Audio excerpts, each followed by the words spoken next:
let's get some insight from the experts joining us. Infectious disease specialist Dr. Zain Chagla in Mississauga, Ontario, and Dr. Susy Hota in Toronto. And Dr. Hota, let's start with you. There have been other variants of concern which have emerged, some proven to be less consequential.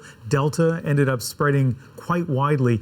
Do we have any indication at this point whether Omicron is likely to become the dominant strain of COVID?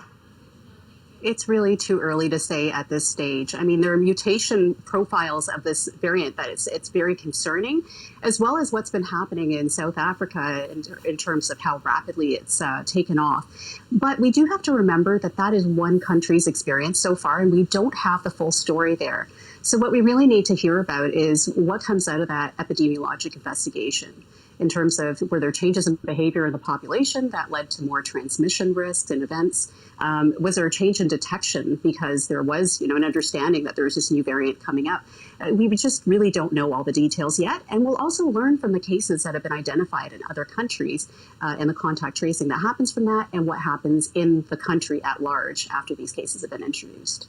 So, Dr. Chagla, I get the sense very clearly from Dr. Hota, it's still very early, not a lot of data, but for the record, let me just quickly ask you this. In terms of transmissibility, severity of illness, and efficacy of vaccines against Omicron, do we have a clear sense right now of any of those things?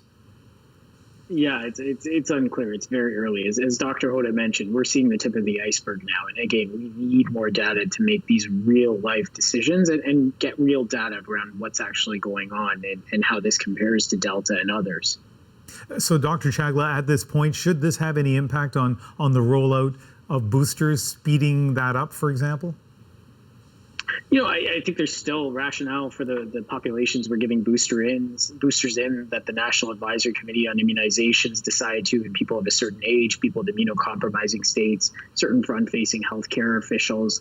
I think that's still very reasonable. There's nothing to say right now that boosters are necessarily going to change, our response to Omicron.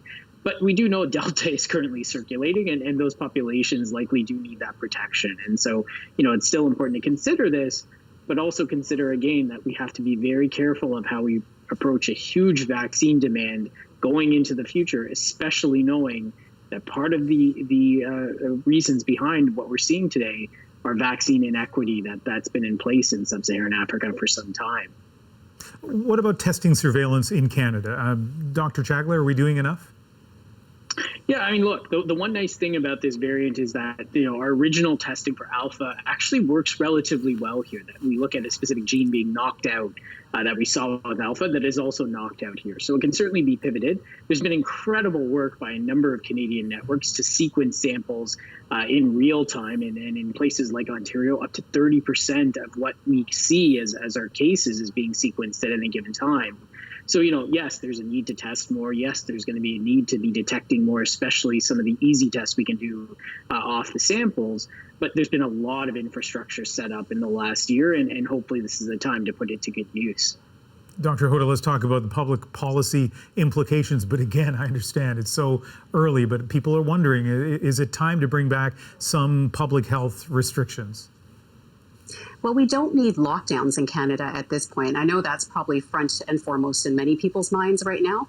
But what provinces might need to think about is the pace of reopening and some of the reopening plans. So it would do us well to be cautious and slowly, introduce those kinds of laxities and measures. This may not be the time to do it. We may not want people to have more contacts with one another as we're learning about a new variant that sounds very concerning. So that's one thing. But the other thing is even the restrictions or the measures that are in place right now, we could do a lot better at them. So, for example, masking in public indoor spaces, I'm seeing that fall off in a lot of areas where I live. We could do better with that. As Dr. Chagla had mentioned, testing, we definitely could do a better job in terms of testing if we think we've been exposed or we might have symptoms of COVID-19. So I think we can enhance those. And again, as Dr. Chagla had mentioned, vaccine is really critical here. I completely agree with his statements that we don't really know what the effects of vaccines will be with this new variant, but we do know how well they work with Delta. And it's going to be very unlikely that we'll get no protection from vaccines, even with the new variant. And Dr. Hota, finally, I'm asking a lot of experts like you this question based on all you've read and your expertise. How worried should we be tonight?